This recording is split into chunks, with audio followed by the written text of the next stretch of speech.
So one of the things that I think were very interesting about the TV show was the impact that taking part in a positive psychology coaching program had on the people, not just in terms of their mental state, but their physical state as well. And this was a bit of a surprise to me, being a psychologist. But we gave them MEG brain scans before and after the show.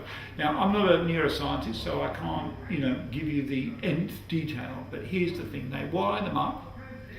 And Professor Mark Williams showed them images of emotional faces.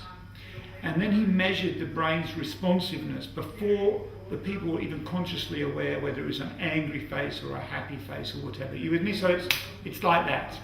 Okay? So you can't fake that.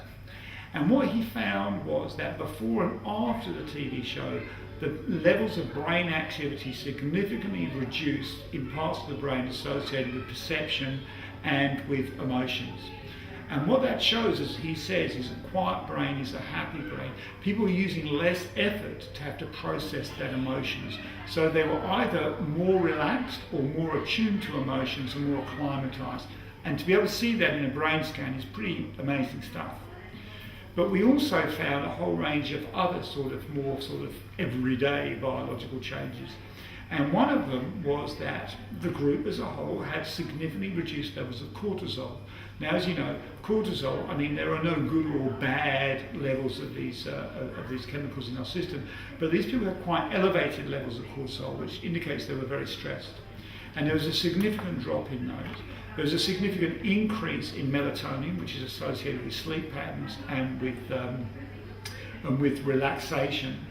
And in addition to that, what we found is that of the group that had high blood pressure, which some of them did have, their blood pressure reduction was equivalent to as if they'd been on some really major medication for blood pressure. Now that's 8 weeks, right?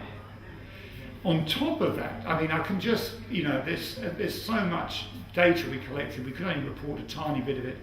On top of that, they had an increase, a 36% increase in immunity after doing altruism exercises. So you've got to say that when you look at that data, that is interesting stuff, isn't it?